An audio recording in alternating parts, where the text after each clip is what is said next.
मती आदरणीय मैया कुसुम मोदी जी, अटल मोदी जी, श्याम मोदी जी, ये कुसुम जी हमारे चारों तरफ, श्री जी भी कुसुम जी, मैं 4-5 दिनों से ये चल रहा है। आजकल जो हमारी सेवा में वृंदावन में वो भी कुसुम ही है।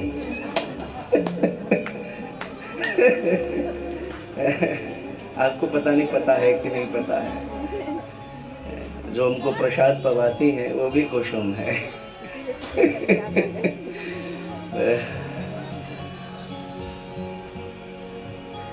आपका पूरा परिवार आज सबके हृदय में विराजमान मेरे बिहारी जी को प्रणाम निवेदित करते हुए, आज सबके हृदय में विराजित मेरे श्री बिहारी जी को बारंबार प्रणाम निवेदित करते हुए आज इस पावन यात्रा में प्रवेश करें। हमारे मोदी परिवार के, अरे वाह, अभी व्यासपीठ पर जब बैठा, बैठते ही सबसे पहले आपकी याद आई।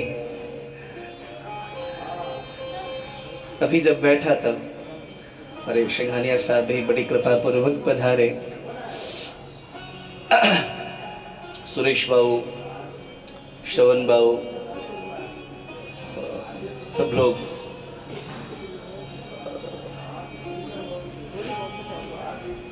और हमारे मोदी परिवार के दूर दूर से जो भी अलग अलग स्थानों से, मुंबई से, और क्या झुमरी तले, क्या नाम बोले थे कल, हाँ बड़ा प्यारा नाम है, ये सब अलग अलग स्थानों से पधारे। सबको मेरा प्यार भरा राधे राधे, जय श्री कृष्णा। आप सबके मंगलमय जीवन की कामना करता हुआ आज भगवदीय कृपा से देखो दिन भी गुरुवार का है।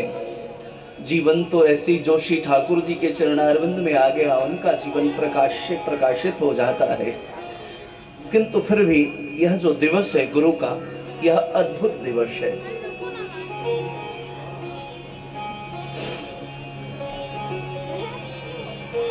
गुरु वह है जो हमें अंधकार से प्रकाश की ओर ले जावे। तो आज की इस पावन यात्रा में हम सभी प्रवेश करें। बड़े प्यार भाव और श्रद्धा के साथ एक बार सभी बोल दीजिए, जय श्री कृष्णा। थोड़ा जोर से बोले ना, और जोर से। ये बात हम सभी सौभाग्यशाली हैं जो इस पावन पुनीत मास में भगवती गंडकी के और मिथिला की भूमि में, जो कि ज्ञान की भूमि है, भक्तों की भूमि है, इस पवित्र भूमि में बैठ करके कथामृत का आस्वादन करने के लिए एकत्रित हुए। परमात्मा की यह कृपा का अद्भुत परिणाम, कृपा का ही परिणाम है। एक बात मैं कई बार मैं कहा करता हूँ, और शायद हमारे आप सब तो पुराने श्रोता हैं, याद भी वो पंक्ति हो गई होगी। व्यक्ति अपने पुरुषार्थ से संसार के समस्त कार्यों को अंजाम दे सकता है। हम अपने पुरुषार्थ से यश, कीर्ति, वैभव, धन सब कुछ प्राप्त कर सकते हैं। पुरुषार्थी क्या नहीं कर सकता, किंतु संसार का प्रत्येक कार्य व्यक्ति के पुरुषार्थ से संभव है। पर हमारे द्वारा कोई भगवदीय कार्य हो जाए, हमारे द्वारा कोई शुभ कार्य हो जाए, हमें किसी महत् पुरुष का सानिध्य प्राप्त हो जाए, बहुत ध्यान से समझिएगा बातों को, हमें किसी भगवत प्राप्त महापुरुष की सन्निधि मिल जाए, जिसकी लौ श्री ठाकुर जी के चरणारविंद में लगी हो, उससे हमारी निकटता हो जाए, ये हमारे पुरुषार्थ का परिणाम कभी भी नहीं हो सकता। ये श्री ठाकुर जी के अहेतुकी कृपा का ही परिणाम हो सकता है। हम चाह करके ये जो शुभ कार्य कर रहे हैं यह नहीं कर सकते। अगर हमारे द्वारा कोई सदकर्म हो जाए, शुभ कर्म, तो समझ लीजिए श्री ठाकुर जी ने कृपा करके हाथ पकड़ लिया है, थाम लिया है। और हम सबके जीवन का एक ही तो उद्देश्य है। जो थोड़ी भी साधना की गहराई में जिन्होंने प्रवेश किया वो इस बात को समझते होंगे, हमारे जीवन का उद्देश्य ये, पता नहीं बोलूँगा आपको अच्छा लगेगा कि नहीं, क्योंकि सब व्यवसाय के लगभग कार्य से जुड़े हुए हैं। देखो, अध्यात्म के पथ पर जब चलेंगे ना, तो ये तो ऐसे ही ठाकुर जी थोड़ी सी दृष्टि कर दे तो हो जाएगा, उसकी थोड़ी सी नजर पड़ जाए तो ये सब तो यूं ही हो जाए। मुझे कौन जानता था तेरी बंदगी से पहले, मुझे कौन जानता था तेरी बंदगी से पहले, तेरी याद ने बना दी मेरी जिंदगी फसाना, तेरी याद ने बना दी। उसकी दृष्टि भर पड़ जाए तो ये सब कुछ आ जाए, लेकिन वो जिससे प्रेम कर लेना, वो जिस पर अतिशय कृपा कर देना, फिर उसका हाथ थामते हैं, और जिसका हाथ थामते उनको ऐसा अवसर मिलता है। और हम सौभाग्यशाली हैं प्यारे समस्तीपुर वालों, हमारे प्रत्येक जीवन के कार्य में आप सबकी साथ सहभागिता है। बाल्यावस्था से लेकर के अभी देखो 20वां वर्ष हमारे कथा का चल रहा है। अभी मेरी आयु छोटी है, लेकिन 20 वर्ष कथा करते हुए हो गए। और मैया देखो, बड़ी कमाल की बात कि इसी कथा के बीचों बीच ही 21वां वर्ष भी शुरू हो जाएगा कथा का। हालांकि 2002 में पहली कथा हरिद्वार में बेल के पेड़ के नीचे हुई थी। गुरुदेव ने छोटा सा आसन लगाया था, और वो महीना था चैत्र का, वो महीना था चैत्र का, अर्थात ऐसे ईस्वी के दृष्टि से अप्रैल का महीना था। लेकिन 21वां वर्ष तो लग ही जाएगा 23 में। तो आप सब बाल्यावस्था से ही हमारे साधना के क्षेत्र में सहयोगी रहे हैं, और कथा के आप सब रसिक रहे हैं। तो हम सौभाग्यशाली हैं जो इस पावन पुनीत मास में इस दिव्य कथा को श्रवण करने के लिए एकत्रित हुए। श्री ठाकुर जी ने एक बार पुनः ये अहेतु की कृपा हम सब पर की, इसलिए एक बार हृदय की गहराइयों से श्री ठाकुर जी को हम लोग प्रणाम निवेदित करें और परमात्मा से प्रार्थना करें, सरकार यह कृपा तो की, और यह कृपा और कर दें कि आने वाला जो यह शाद दिन है आपके श्री चरणों में मन लगा रहे, इतनी कृपा बनाए। यह हम सब प्रार्थना करते हुए आज की यात्रा में प्रवेश करें। बहुत भूमिका मैं नहीं बांधूंगा, हालांकि कुछ हमारे श्रोता जिनकी सदैव मेरी दृष्टि जिन्हें ढूंढती है, आज उनकी अनुपस्थिति मुझे खल रही है। कथा में विलंब हुआ है, तो बस ऐसे ही मैं उनकी अप्रत्यक्ष उपस्थिति को भी प्रणाम करता हूँ। 2-3 श्रोता, एक दिन हम लोग उनके कल्याण के निमित्त थोड़ी प्रार्थना भी करेंगे। जी जी जी जी जी, हाँ हाँ, सब लोग, हाँ जी, मैं उन्हीं की चर्चा ही कर रहा था। अभी वृंदावन का वीडियो 4-5 दिन पहले देख रहा था, कौन सा अचानक से मेरी नजरों के सामने में आया, तो मैं देखने लगा तो मुस्कुराती हुई माता जी उसमें बैठ कर के वो मोटे मोटे नैनन केतु गा रही थी। तो यूट्यूब में देखिएगा, उसमें इतना अच्छा लगा, ऐसी स्मृति। तो वो हमारे पुराने श्रोता, मुझे विश्वास है वो भी निश्चित रूप से यहाँ पर उनकी सूक्ष्म किरणें उपस्थित होकर के कथा का लाभ ले रही होंगी। तो अब वो पितृ रूप में है, तो उन सबको भी मेरा प्रणाम, और ठाकुर जी से उनके लिए भी प्रार्थना कि श्री चरणों में श्री ठाकुर जी उनको स्थान प्रदान करें। आइए कथा यात्रा में प्रवेश करें। एक बार भगवान नाम गा लेते हैं। श्री कृष्ण गोविंद हरे मुरारे, हे नाथ नारायण वासुदेव। श्री कृष्ण गोविंद हरे मुरारे, हे नाथ नारायण वासुदेव। श्री कृष्ण गोविंद हरे मुरारे, हे नाथ नारायण वासुदेव। हे नाथ नारायण वासुदेव, हे नाथ नारायण वासुदेव, हे नाथ नारायण वासुदेव, हे नाथ ना बांध के यण वासुदेव, हे नाथ नारायण वासुदेव, हे नाथ नारायण वासुदेव।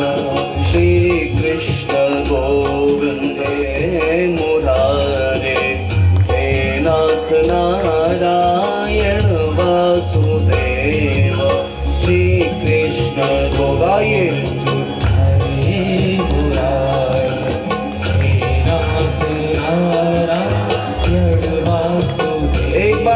सरकार का नाम लीजिए। राधे कृष्णा कृष्णा कृष्ण राधे राधे, राधे कृष्ण राधे राधे राधे, राधे श्याम श्याम श्याम राधे राधे, राधे श्याम श्याम श्याम राधे राधे, राधे कृष्णा कृष्णा कृष्णा कृष्ण राधे राधे, राधे कृष्ण कृष्ण कृष्ण राधे राधे, राधे श्याम श्याम श्याम राधे राधे, राधे श्याम श्याम श्याम राधे राधे, राधे कृष्ण कृष्ण कृष्ण राधे राधे, राधे कृष्ण कृष्ण कृष्ण राधे राधे, राधे श्याम श्याम श्याम राधे राधे, राधे श्याम श्याम राधे राधे, राधे कृष्ण कृष्ण कृष्ण राधे राधे, राधे कृष्ण राधे श्याम श्याम श्याम राधे राधे, राधे श्याम श्याम राधे राधे, श्याम श्याम राधे राधे, श्याम श्याम राधे राधे, श्याम श्याम राधे राधे।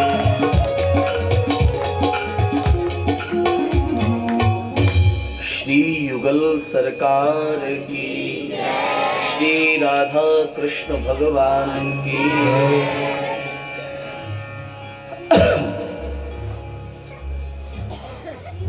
हम सभी बड़ी प्यारी चर्चा, सद चर्चा प्रारंभ कर रहे हैं, जो एक संवाद है।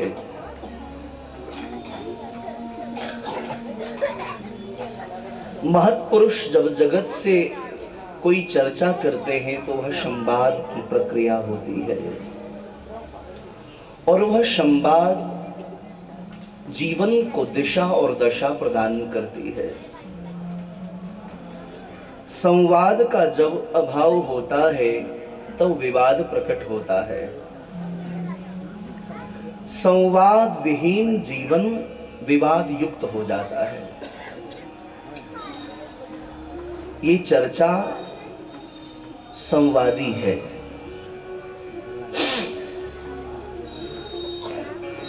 हम सभी सनातन धर्मावलंबी हैं। सनातन धर्म के दो खंभे हैं, दो स्तंभ हैं। ध्यान से थोड़ा श्रवण करें। सनातन धर्म के दो खंभे हैं, श्रुति और स्मृति। श्रुति वेद को कहते हैं, जो कि व्याकरण के विद धातु से बना है, जिसका मतलब होता है जानना।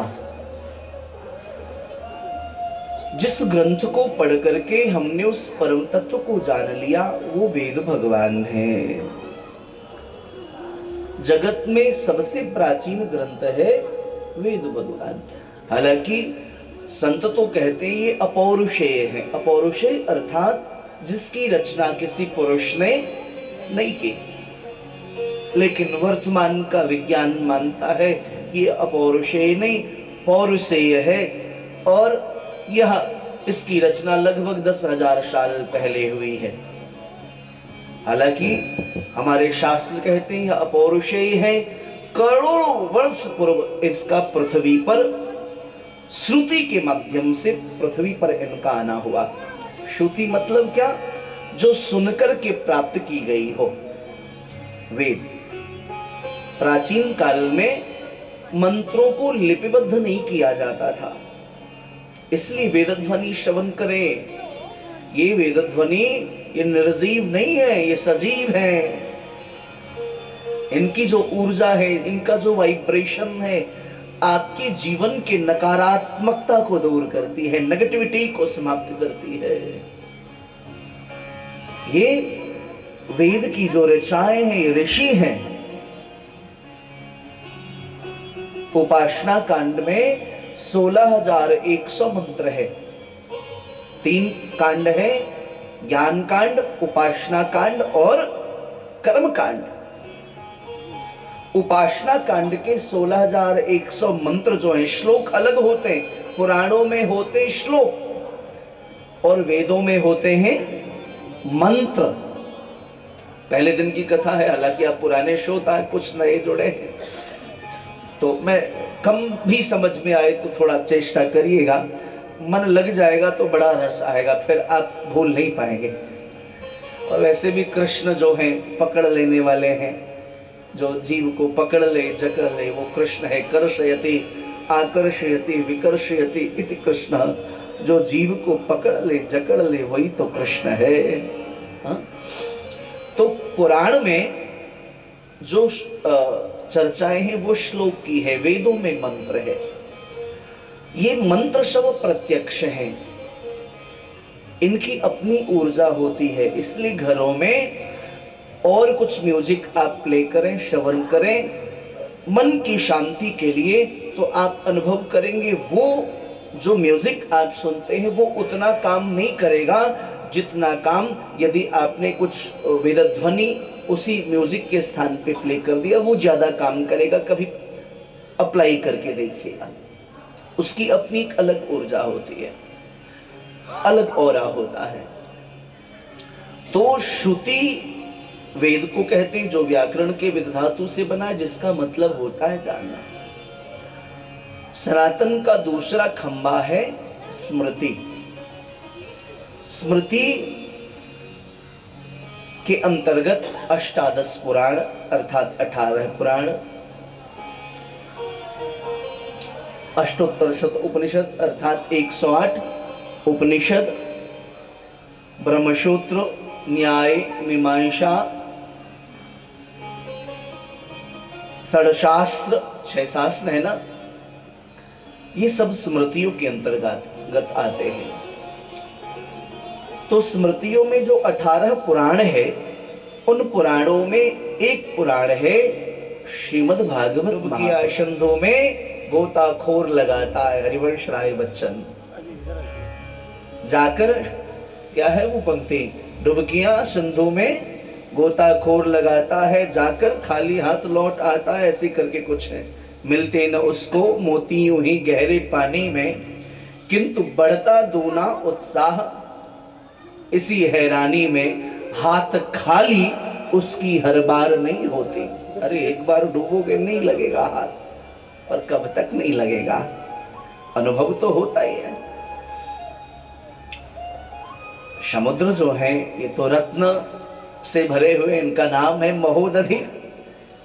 समुद्र का एक नाम है महोदधि, सब कुछ प्रदान कर देने वाले। 14 रत्न श्री मणि रंभा वारुणी, ये सब तो समुद्र से ही प्रकट हुआ। और श्रीमद् भागवत ये सत्संग ही तो समुद्र है।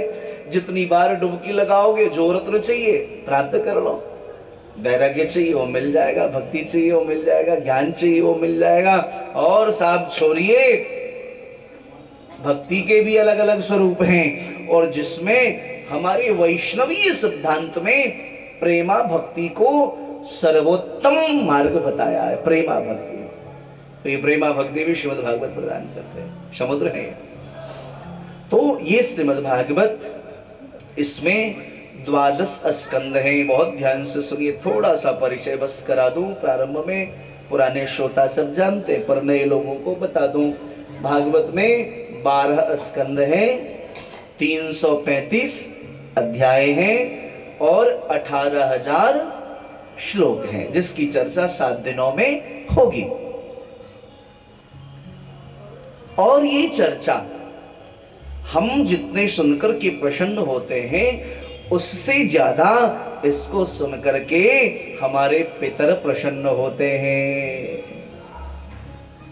जिस परिवार में श्रीमद् भागवत जी का जिस परिवार ने आश्रय ले लिया, वो उनके पितर डंके की चोट पे महाराज पितृलोक में झूमते हैं और दूसरे पितरों को बताते हैं, बोले देखो मैं सौभाग्यशाली हूं, मेरे संतान मेरे निमित्त श्रीमद् भागवत का आश्रय ले रहे हैं। वो गर्जना करते हैं पितरलोक में बैठ करके और करुणा भरी दृष्टि वहीं से उनके ऊपर पड़ती है। और भौतिक जीवन में कुल देवी देवता प्रसन्न हो जाएं और पितृ देवता प्रसन्न हो जाएं, फिर संसार की कोई ताकत है ही नहीं जो तुम्हें असफल बना दे। और कोई ताकत ही नहीं। हमारे कुल देवी देवता प्रसन्न हो और हमारे पितर प्रसन्न हो, फिर कौन है? हमारा तो कल्याण होगा, लेकिन पितर गदगद हो रहे हैं, आनंदित हो रहे हैं। कैवल्योपनिषद में कहा गया है, जिस व्यक्ति ने जीवन में 4 कार्य किया वह पुत्र कहलाने का अधिकारी है, अथवा वो पुत्र कहलाने का अधिकारी नहीं है। 4 कार्य हमें जीवन में जरूर करना चाहिए। कौन कौन से? बोले जीवने वाक्य करणात्, जो और उनकी कोई इच्छा अधूरी रह गई तो हमारा कर्तव्य बनता है कि हम उसको पूर्ण करें। हम उनके ऋणी हैं, वो न होते तो हम यहाँ पर न होते। दूसरा, मृताया भूरि भोजनात्, उनकी मृत्यु के पश्चात ब्राह्मणों को, विप्रों को, दरिद्रजनों को भूरि भोजनात्। तीसरा, ये ऐसी ज्ञान व्यान कुछ नहीं है, लेकिन मार्ग में एक साधारण महिमा भागवत जी की गाई जाए, 7 दिन उसी में निकल जाएगा। भागवत जी अनंत अनंत महिमा। विश्वोत्पत्त्यादि हेतवे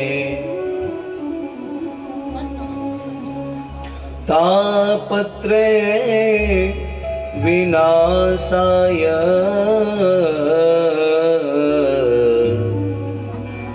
श्री कृष्णाय वयं नुमः। महाराज, ये श्रीमद् भागवत जी के महात्म्य का प्रथम श्लोक है। भागवत का पहला श्लोक नहीं, बहुत वक्ता कह देते पहला श्लोक है। भागवत जी का पहला श्लोक है जन्माद्यस्य यतोन्वयादितरतस्। ये पहला श्लोक सच्चिदानंद रूपाय में, ये महात्म्य का पहला श्लोक। लेकिन ये श्लोक इतना अद्भुत है कि इसी श्लोक से परमात्मा के स्वरूप का ज्ञान हमें हो जाता है। जिनकी कथा हम श्रवण करने जा रहे हैं, उनका स्वरूप, स्वभाव, लीला, क्रियाएं कैसी हैं, जिनकी चर्चा हम श्रवण करने जा रहे हैं। बोले वो कौन है जिनकी चर्चा हम कर रहे हैं? बोले वह स्वरूप है उनका सच्चिदानंद रूपाय। वो परमात्मा सच्चिदानंद स्वरूप है। बहुत ध्यान से श्रवण करिए। श्री ठाकुर जी सच्चिदानंद रूप है। सच्चिदानंद का अभिप्राय, सच्चिदानंद में 3 शब्द हैं, सद, चिद और आनंद। सदघन, चिदघन और आनंद घन, ये 3 मिलकर के बने सच्चिदानंद। वो परमात्मा सत्य स्वरूप है जिनकी हम चर्चा श्रवण कर रहे हैं। सत माने होता है अविनाशी। वो परमात्मा अविनाशी है। सत्य यानी अविनाशी, वो सत्य है। संसार का ऐसा कोई प्राणी नहीं जो उनके सत्य रूप की उपासना न करता हो। हर घर में कोई पूर्णिमा के दिन, कोई अमावस्या के दिन भगवान सत्यनारायण की पूजा किसी न किसी रूप में करते हैं। जगत में सत्य वही है, हम आज सत्य नहीं, क्योंकि हम बाद में भी नहीं रहेंगे और पहले भी हम नहीं थे। आज से 50 साल पहले हम नहीं थे, 100 साल पहले हम आप में से कोई थे क्या? आज से 100 साल पहले कोई नहीं थे, और आज से 100 साल बाद भी हम नहीं रहेंगे। अर्थात हम तो सत्य नहीं हैं। तो सत्य क्या है? बोले जो 100 साल पहले भी थे और 100 साल बाद भी रहेंगे, वो सत्य है। और वही सत्य हमें इस कथा के माध्यम से प्राप्त हो सकेगी, उन्हीं की चर्चा हम करेंगे। तो सद्घन दूसरा रूप है चिद, वो परमात्मा प्रकाश रूप है। जब हम अध्यात्म के मार्ग में चलते हैं तो हमारा जीवन प्रकाश से प्रकाशित हो जाता है, क्योंकि वो परमात्मा प्रकाश स्वरूप है। बहुत ध्यान से श्रवण करिए, वो परमात्मा प्रकाश स्वरूप। तीसरा आनंद, वो परमात्मा आनंद रूप है। सुख और आनंद ये अलग अलग विषय है। संसार के जितने भी संसाधन हैं ये सुखानुभूति तो करा सकती है, लेकिन आनंद की प्राप्ति हमें नहीं करा सकती। आनंद तो हृदय का विषय है। जब हम भजन करते हैं, साधना करते हैं, ध्यान करते हैं, सत्संग करते हैं, कोई महापुरुष जिसकी लौ श्री ठाकुर जी के चरणारविंद से जिनकी लौ लग गई, उनसे हमारी संगति हो जाती है, और उस समय जो हम फील करते हैं वही आनंद है। हाँ? उस समय जो हम महसूस करते हैं वह आनंद है। सच्चिदानंद रूपाय, सदचिद आनंद रूपाय। परमात्मा कैसे? सद रूपाय, चिद रूपाय, आनंद रूपाय। कार्य क्या है उनका? उन विश्वोत्पत्ति आदि हेतु, विश्व के उत्पत्ति के हेतु वही हैं। उनके ही इच्छा शक्ति से सारा विश्व संचालित हो रहा, प्रकट हुआ है। शक्ति 3 प्रकार की है, इच्छा शक्ति, क्रिया शक्ति और ज्ञान शक्ति। ये 3 प्रकार की शक्ति है। सच्चिदानंद रूपाय विश्वोत्पत्ति आदि हेतु। कार्य क्या करते हैं? बोले तापत्रय विनाशाय। हमारे जीवन में ताप 3 प्रकार के हैं। बोले इन तीनों प्रकार के तापों को विनष्ट करने की क्षमता जिनके अंदर है, तापत्रय विनाशाय। श्री कृष्णाय वयम नमः। ऐसे श्री कृष्ण को हम सभी मिलकर के कथा में प्रवेश करने से पहले हृदय की गहराइयों से प्रणाम निवेदित करते हैं। श्री कृष्णाय वयम नमः। श्री सूत जी महाराज कथा में प्रवेश करने से पहले स्वयं भी प्रणाम करते हैं श्री कृष्ण को, और सारे श्रोताओं को भी प्रणाम करा रहे हैं। कहेंगे कैसे? देखो आप थोड़ा बहुत संस्कृत तो सब लोगों ने पढ़ा होगा, अब थोड़ा कम हो गया। पहले तो 10वीं तक तो संस्कृत की शिक्षा 4वीं 5वीं से 10वीं तक होती थी। अहम आवाम वयम, इतना तो सब जानते ही है ना? अहम माने, अरे वाह, आवाम, वयम, और वयम माने हम सब जी। वयम बहुवचन है, वयम हम सब। यहां पर क्या कहा? श्री कृष्णाय अहम नुमः, नहीं, वयम नुमः। वयम यह भी बहुवचन है, और नमः कहते तो एक वचन होता जी। नुमः क्या कहा? नुमः, वयम नुमः। अकेले सूत जी प्रणाम नहीं करते। संत कभी अकेले ठाकुर जी के पास नहीं जाता। वो जब जाता है तो महाराज समूह को लेके पहुंचता है, समूह को जोड़ता है, संगत को जोड़ता है। वयम नुमः, अकेले प्रणाम नहीं किया। वयम नुमः, सूत जी कहते वयम नुमः, हम सब मिलकर के श्री ठाकुर जी को प्रणाम करें। एक बार बड़े भाव से कह दें, श्री कृष्ण शरणं मम, श्री कृष्ण शरणं मम, श्री कृष्ण शरणं मम, श्री कृष्ण शरणं मम। बोलो श्री कृष्ण शरणं हृदय से। श्री कृष्ण शरणं मम। श्री कृष्ण शरणं मम। श्री कृष्ण शरणं। जय जय श्री कृष्ण शरणं मम। श्री कृष्ण शरणं मम। श्री कृष्ण शरणं मम। श्री कृष्ण शरणं मम। बोलिए श्री कृष्ण शरणं मम। श्री कृष्ण शरणं मम। श्री कृष्ण शरणं मम। श्री कृष्ण शरणं मम। श्री कृष्ण शरणं मम। श्री कृष्ण शरणं मम। श्री कृष्ण शरणं मम। श्री कृष्ण शरणं मम।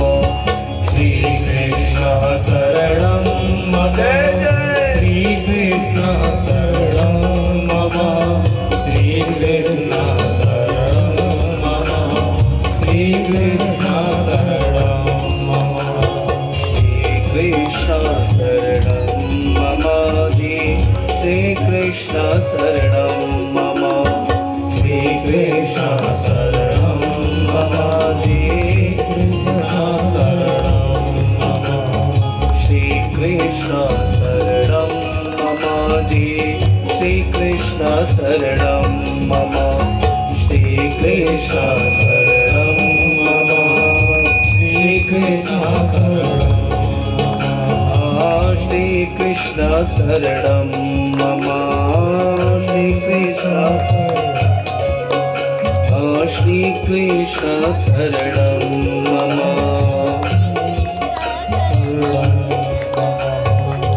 श्री कृष्ण कन्हैया लाल की। ऐसे भगवान श्री कृष्ण को हम सब मिलकर के प्रणाम विदित करें। प्रणाम करने से जो भी हमारी कामनाएं हैं वह शुद्ध होती हैं। नीति कहती है, कौन सा श्लोक है? आयुर्विद्या यशोबलम वाला। अभिवादनशीलस्य नित्यं वृद्धोपसेविनः चत्वारि तस्य वर्धन्ते आयुर्विद्या यशोबलम। जो अपने से श्रेष्ठ जनों को, ईश्वर को प्रणाम करता है, उसके जीवन में चार चीजों की अभिवृद्धि होती है: आयुर, विद्या, यश और बलम। भगवान श्री कृष्ण को प्रणाम विदित करते हुए हम प्रवेश करें। चलिए नैमिषारण्य की भूमि में तन से बैठते हैं समस्तीपुर में। चलो, नैमिष बड़ी पवित्र भूमि है, अद्भुत भूमि है नैमिषारण्य की। भगवती गोमती नैमिषारण्य में कलकल निनाद करती हुई प्रवाहित हो रही हैं। नैमिषारण्य, वहां पर श्री सूत जी महाराज व्यासपीठ पर विराजमान है। ऐसा सुंदर व्यासपीठ नहीं, वो तो एक छोटा सा बरगद का वृक्ष था, विशाल, छोटा नहीं, और मिट्टी का टीला और उस पे गोबर लगाई और महाराज बैठे थे। लंबी लंबी जटाएं और सामने बड़े बड़े महापुरुष विराजमान है और फिर चर्चा हो रही है भागवत की। अद्भुत, क्या चिंतन करते तो मन शांत हो जाता है। क्या धन रहे होंगे वो। सूत जी महाराज विराजमान हैं। सामने में श्रोता के रूप में 88,000 सौनकादिक ऋषि उपस्थित हैं। कौन सौनकादिक ऋषि? सुनो, जिन्होंने अपने जीवन में कई कई बार 1,000 वर्ष तक के यज्ञ का क्षत्र किया है, 1,000 साल का। ऐसे ऐसे महापुरुष हैं वहां जिनकी आयु ऐसी है कि कई महापुरुषों ने तो चतुर्युग को व्यतीत होते हुए देख लिया, चतुर्युग को बीतते हुए देख लिया। और 4 युगों की आयु कितनी आप जानते? बहुत लोग, हमारे काबरा जी थे, शरीर छूट गया उनका, है कहाँ घर पे विराजते हैं, मुझसे बड़ी चर्चा करते थे। कृपानाथ दयानंद, बहुत बढ़िया, उन्होंने ग्रंथ भी लिखा, मुझे दिखाया था। पहले वो संचालित करते थे अपने ठाकुरबाड़ी को, बड़े टाइट भी हैं।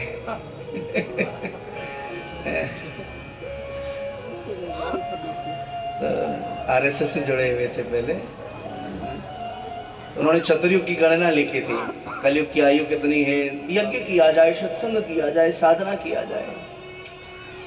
तो भगवान नारायण ने, उनके हाथ में एक चक्र है, जिस चक्र का नाम है सुदर्शन। सुदर्शन का एक पर्यायवाची नाम है निमि। पर्यायवाची नाम है निमि। निमि नाम के एक राजा भी हुए, उन्हीं के नाम पे इस नगरी का नाम पड़ा मिथिला। निमि के शरीर को जब मथा गया तो उसी से विदेही प्रकट हुए, है ना, और उसी से मिथिला का निर्माण हुआ। निमि हमारे पलकों में रहते हैं, ये पलकों में। वो निमि राजा दूसरे हैं सूर्यवंश के, लेकिन ये निमि जो हैं ये भगवान सुदर्शन के पर्यायवाची। तो भगवान ने सुदर्शन को छोड़ा, बोले जहां पर पृथ्वी में जाकर के रुक जाए, समझ लेना वह स्थान साधना के लिए, स्वाध्याय के लिए, सदकर्म के लिए, सदकार्य के लिए, शुभ कार्य के लिए सर्वोत्तम है। चक्र को छोड़ा गया। सुदर्शन अर्थात निमि पृथ्वी के जिस भूभाग पर जाकर के अवस्थित हुए, जिस अरण्य में जाकर के ठहरे, वही अरण्य नैमिषारण्य के नाम से जगत में विख्यात हुआ। नैमिषारण्य, निमि जहां पर विराजे, जिस अरण्य में, जंगल को का एक पर्यायवाची नाम है अरण्य। कहते ना अभयारण्य, गौ अभयारण्य है, ये फलाना अभयारण्य है। तो जिस अभयारण्य में, जिस अरण्य में, जंगल में वो विराजमान हुए, वो नैमिषारण्य के रूप में उपस्थित हुआ। वहां व्यासपीठ पर विराजमान है सूत जी महाराज, सामने में शौनकादिक ऋषि। बड़ा सुंदर संवाद प्रारंभ हुआ। शौनकादिक ऋषियों ने कहा, सरकार मैंने यज्ञ बहुत कर लिया, कथाएं बहुत सुन ली, 17 पुराण श्रवण कर लिए, कथा बहुत सुन लिया, अब कथा का सार श्रवण करना चाहता हूं। कैसा सार? बोले जिस कथा को सुन करके यह मन श्री ठाकुर जी की सेवा में लग जाए, उनकी भक्ति में लग जाए, ये जीवन उनकी सेवा में समर्पित हो जाए।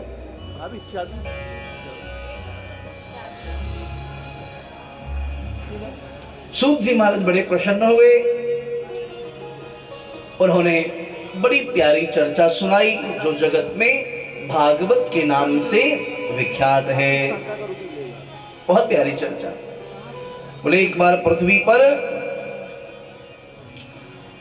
श्री नारद जी महाराज पृथ्वी को सर्वोत्तम समझ करके पधारे। सूत जी महाराज कहते हैं, नारद जी पृथ्वी को सर्वोत्तम समझ करके पृथ्वी पर पधारे, और यहां जब आए तो जितने भी तीर्थ थे सब तीर्थों में भ्रमण किया। हरि क्षेत्रम कुरुक्षेत्रम श्रीरंगम सेतु बंधनम एवमादिषु तीर्थेषु भ्रममाण इतस्ततः। हरि क्षेत्र में नारद जी गए, कुरुक्षेत्र में गए, श्रीरंगम में गए, सेतुबंध रामेश्वरम में गए, लेकिन कहीं भी जाकर के नारद जी को शांति नहीं मिली। नारद कौन है? ध्यान देना, नारद को अभी हमने बहुत हल्के दृष्टि में ले लिया। कोई आपस में झगड़ा कराने वाला व्यक्ति कोई हो, चुगली करने वाला हो, हम कहते नारद है। नहीं, बहुत चिंतन, पहले मैं भी ऐसा बोल देता था, लेकिन बहुत चिंतन करने के बाद इस निष्कर्ष पे पहुंचा, नारद कौन है? याद रखें, भक्ति के आचार्य का नाम है नारद। नारद कौन? भक्ति के आचार्य। अभी मैं आपको बताऊंगा। भ्रमण करते करते श्री नारद जी श्रीमद वृंदावन पहुंचे। वहां कलकल निनादनी श्री यमुना जी प्रवाहित हो रही थी। बोली यमुना मैया की, यमुने महारानी की। यमुना जी को प्रणाम किया, ब्रजरज को मस्तक पे लगाया, वृंदावन में भ्रमण किया, चलने के लिए उद्यत हुए तो नारद जी के कान में एक आवाज आई। बहुत ध्यान से समझेंगे। नारद जी के कान में एक आवाज गूंजी और वो आवाज एक युवती की थी। दृष्टि पड़ी यमुना के उस पार, आप वृंदावन गए होंगे, केसी घाट के ठीक उस पार बेलवन है। आज गुरुवार है, देखो आज लक्ष्मी जी का दिन है। वृंदावन में पौष महीने में जो गुरुवार होता है उस दिन लक्ष्मी जी के मंदिर में जाने की परंपरा है। बेलवन में वृंदावन में श्री ठाकुर जी जब प्रकट हुए तो लक्ष्मी जी भी आने लगी। भगवान ने कहा तू आएगी तो सब गड़बड़ हो जाएगा ब्रज में, तू मत आवे, हमको अकेले लाड़ लड़ाने दे इनको। तो श्री लक्ष्मी जी यमुना जी के उसी पार ठहर गई जिसको बेलवन कहते हैं, रूठ करके बैठ गए। फिर बाद में श्री ठाकुर जी मना करके उनको लाए तो भगवान ने कहा भाई तू रूठ गई, मान गई, बोले आज के बाद जो भी गुरुवार के दिवस मुझे प्रणाम निवेदित करेगा पौष माह के गुरुवार में, ऐसे जीव जिससे मैं रूठ गई हूं वो अगर पौष माह के गुरुवार में आकर के मुझे प्रणाम निवेदित करे और खिचड़ी का भोग लगावे तो मैं उसके ऊपर रीझ जाऊंगी और आपके साथ लेकर के, आपको साथ लेकर के उसके जीवन में मैं प्रवेश कर जाऊंगी। तो आज भी बेलवन में पौष माह के गुरुवार के दिन बहुत विशाल मेला लगता है। आज गुरुवार है ना, बहुत विशाल मेला लगा हूं मैं, बहुत बार वहां जाना हुआ है मेरा। जब भी वृंदावन होता हूं, कभी अवसर मिले तो पौष में जाइए, धनाभाव हो, परिवार व्यापार में विघटन हो रहा हो, उतार चढ़ाव हो रहा हो, किसी प्रकार की कोई इस प्रकार की समस्या भौतिक हो, बिहारी जी हो सकता है भौतिक समस्या का समाधान जल्दी न करें, लेकिन वहां जल्दी हो जाता है। वहां जाएं, भगवती को कमल पुष्प अर्पित करें, माता लक्ष्मी को, और खिचड़ी का भोग लगाएं और वहां भक्तों में वितरित करने की परंपरा है। जिसके जीवन में धनाभाव हो तो उससे उनकी निवृत्ति हो जाती है, मां लक्ष्मी प्रसन्न हो जाती है। तो उसी बेलवन के पास एक युवती बैठी थी और उस युवती ने नारद जी को देख करके दोनों भुजाओं को उठाया और बोल उठी, भो भो साधो क्षणम तिष्ठ मच्चिंतामपि नाशय। देखो अभी सप्तमी है ना, आज पूर्णिमा तक एक और गुरुवार आएगा ना। हाँ, अगर कोई ऐसा आपका स्वजन जिसके जीवन में बहुत उठापटक हो रहा हो, हाँ, और आप उसका हित चाहते हो, ये प्रामाणिक बात बता रहा हूं, तो उनको आग्रह करिए वो श्रीमद वृंदावन बिहारी। ऐसे ही जाओगे तो आनंद होगा, लेकिन अगर इस समय में जाएं और गुरुवार के दिन बेलवन में भगवती लक्ष्मी की उपासना करें, आराधना करें और उनको खिचड़ी का भोग लगाएं, तो ये विघटन जो उठापटक है जीवन का वो दूर हो जाता है। आप तो गई हैं बेलवन, नहीं ना? 84 कोस जिन लोगों ने की होगी वो बेलवन जरूर गए होंगे। भगवती लक्ष्मी महाविराज। अगला एक और गुरुवार रह गया है। उस युवती ने दोनों हाथ को उठाया, भो भो साधो क्षणम तिष्ठ, बाबा रुक जाओ, मत चिंता में विनाशिया, मेरी चिंता को दूर करो। नारद जी ने कहा मैं खुद चिंता में भटक रहा हूं, पृथ्वी की कौन सी भूमि अच्छी है, इस तीर्थ में, उस तीर्थ में, इस तीर्थ में। बोले बाबा आप अपनी बात छोड़िए, मेरी चिंता दूर करिए। बोले क्या चिंता है तेरी? वृथा खेदे से वाले अहो चिंता दुरागतम, तेरी चिंता का कारण क्या है?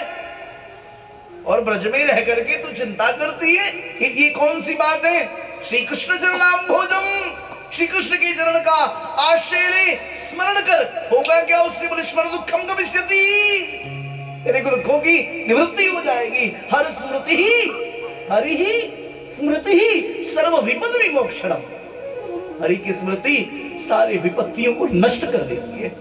श्री ठाकुर जी की स्मृति हमारे जीवन के विपत्तियों को हमसे दूर कर देती है। हरि स्मृति सर्व विपद विमोक्षणम।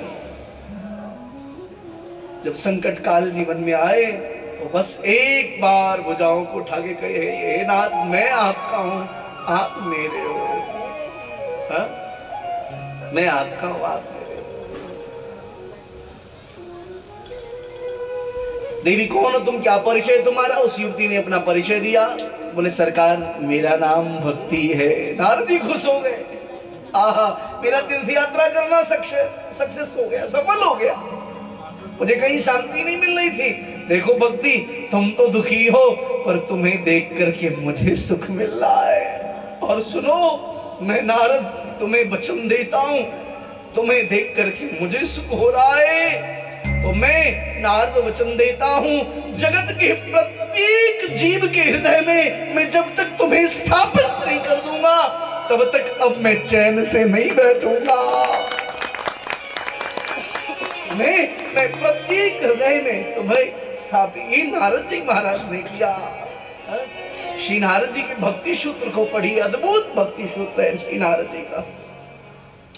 कौन हो, परिचय क्या सारा दिया। आप सब पहले बहुत सारी कथाएं आपने सुनी है। बोले मैं द्रविड़ देश में उत्पन्न हुई, उत्पन्ना द्रविड़ेशाहम वृद्धिम कर्नाटके गता, क्वचित क्वचिन महाराष्ट्रे गुर्जरे जरणताम गता। द्रविड़ देश में उत्पन्न हुई, महाराष्ट्र में पली बढ़ी, गुजरात में मेरा विस्तार हुआ।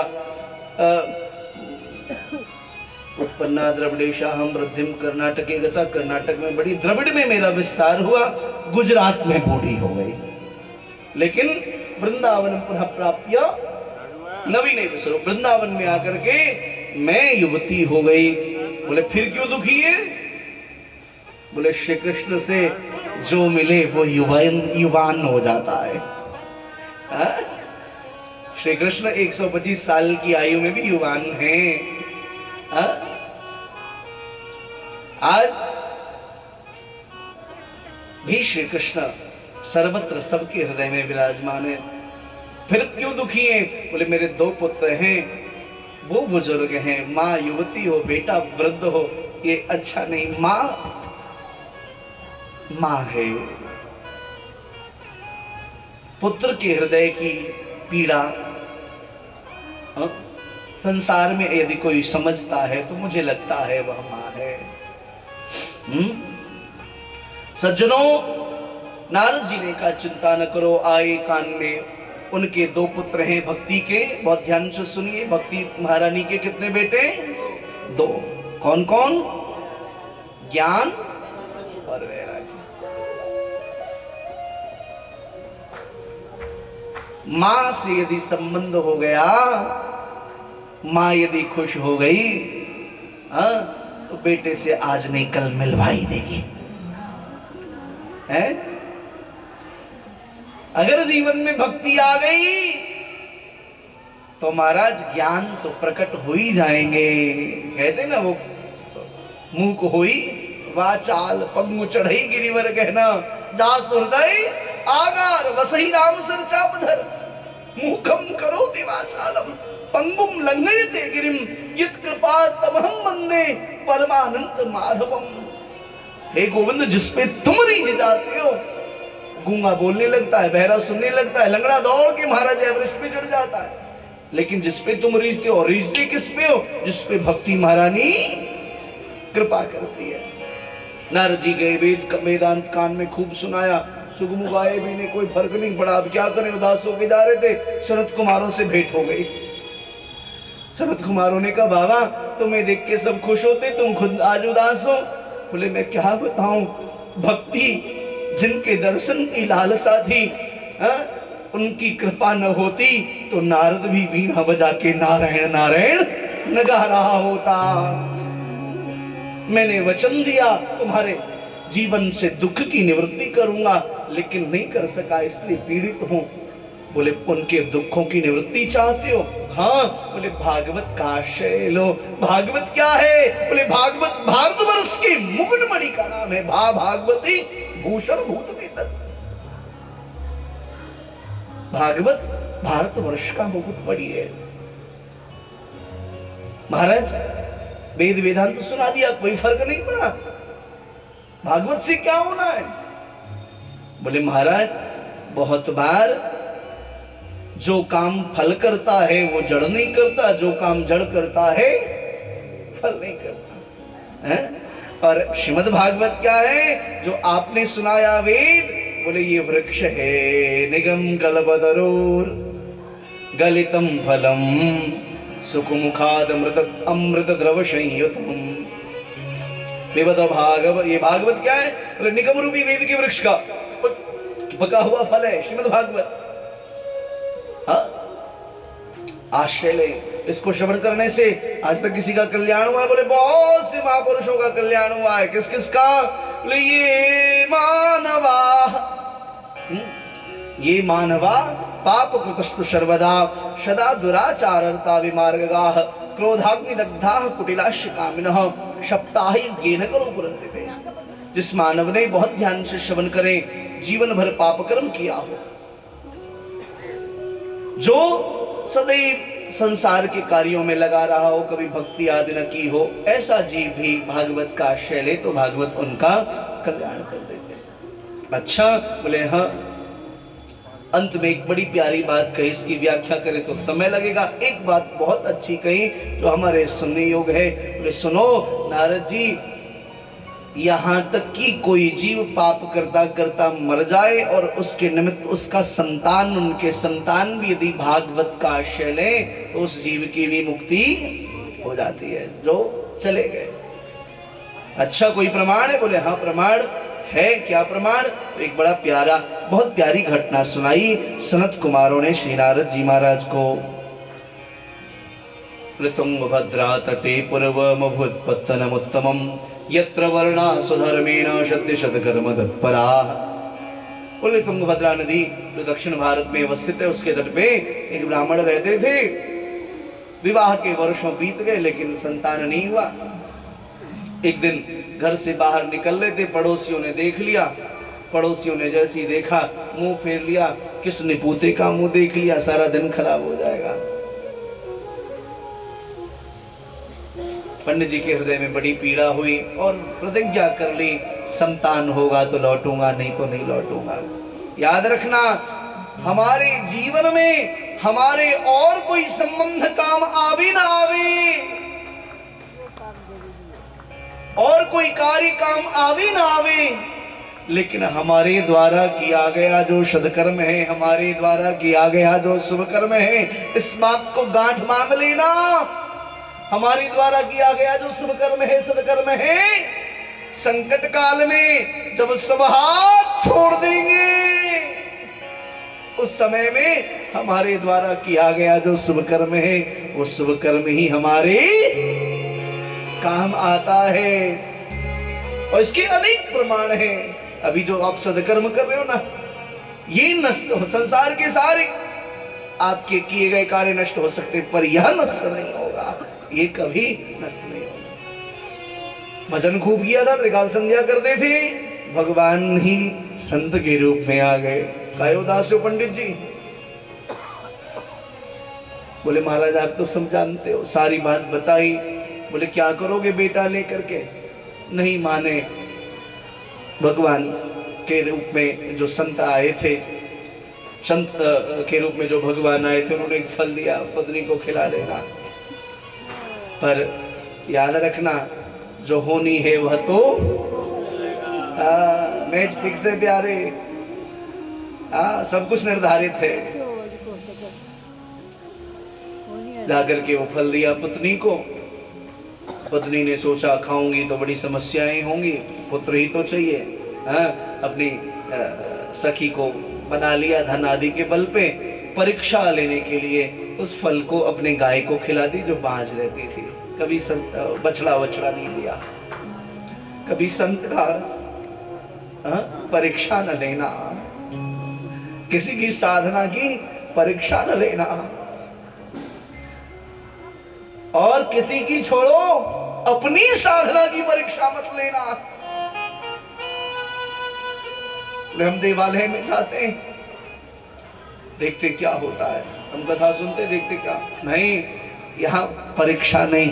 अब जो कर्म किया बस प्रतीक्षा करो, और प्रतीक्षा भी किसका? ले कथा सुने, कृष्ण मिलेंगे कि नहीं ये देखना, प्रतीक्षा करो। और मिलेंगे कि नहीं, मैं गलत बोल गया, ले कृष्ण मिलेंगे, कथा सुन ली है, यह तो निश्चित हो गया। ठाकुर जी मिलेंगे, यह तो निश्चित हो गया। कब मिलेंगे? अब प्रतीक्षा करनी है, परीक्षा नहीं करनी, प्रतीक्षा करो। और जब प्रतीक्षा करोगे ना, उससे बड़ा करुणा का सागर कौन है साहब? बहुत घटनाएं हैं। 4:45 बज गए, सुनाऊंगा 7 दिन में आपको, खूब रस आएगा, खूब आनंद होगा। भगवान सूत जी कहते हैं सौनकादिक ऋषियों से, महाराज गाय को खिलाई, देखो गौ तो साक्षात 33 कोटि देवी देवताओं उसमें विराजते हैं, सर्वमयी है गौ माता, यज्ञ की अधिष्ठात्री है गौ माता, हमारे आराध्य कृष्ण की आराध्या है गौ माता। महाराज उन्होंने एक संतान को जन्म दिया, उसका नाम रखा गोकर्ण। बोली गोकर्ण जी महाराज की। और थोड़ा धन दे करके अपने सखी से पुत्र ले लिया था, कह दिया ये हमारा पुत्र है, पेट में कपड़े वपड़े बांध लिए थे। महाराज पंडित जी भी खुश हुए, देखो हमको भी भगवान की कृपा से, संत की कृपा से गैया को भी बछड़ा हो गया, अद्भुत बछड़ा, पत्नी को भी सुंदर संतान, नाम रख दिया। आत्मदेव बोले नहीं ये सब नहीं चलेगा, इतनी मेहनत की। पत्नी ने कहा हमारी बात मान लो जी। पतिदेव मान गए, बोले बताओ क्या नाम रखें? नाम रख दिया धुंधकारी।